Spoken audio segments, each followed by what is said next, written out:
জয় শ্রীরাম বন্ধুরা, আজকে দাদার ভিডিওটা দেখুন,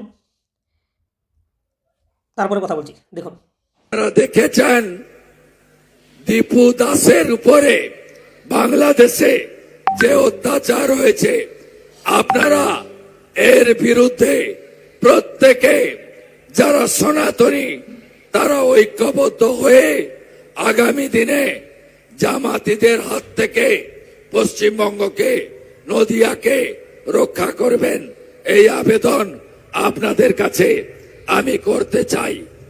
আমরা শ্রমিকদা বক্তব্য রাখবেন, তারপরে আমাদের যশস্বী প্রধানমন্ত্রী নরেন্দ্র মোদীর আওয়াজ, তার বক্তব্য আপনাদের প্রত্যেক বন্ধুরা শুনলেন তো, জায়গায় দাদার গলার সাউন্ডে আপনারা সবাই বুঝে যান যে দাদা কত কষ্টে আছে আজকে এই ভাইটার জন্য।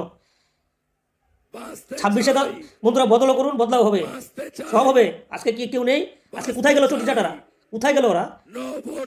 পেটিস বিক্রেতাকে আমাদের গীতা পাঠে মানে একদম জেলে পর্যন্ত পৌঁছে দিয়েছে আমাদের ভাই বন্ধুদের। কেন? তোমরা কি আজকে কোথায় তোমরা? ওইটার জন্য তোমাদের চাচা বাবা মানে তার জন্য তোমরা কিছু বলতে সাহস পাও না নাকি? ভোট ব্যাংক ভেঙে যাবে, ভোট ব্যাংক ভেঙে যাবে। আমাদের আসামের মুসলমানরা ওর থেকে বেশি ভালো আছে। জয় জয় শ্রীরাম, জানাবেন কমেন্ট। জয় জয় শ্রীরাম। মনে বহুত কষ্ট আছে বন্ধুরা। হরে কৃষ্ণ হরে হরে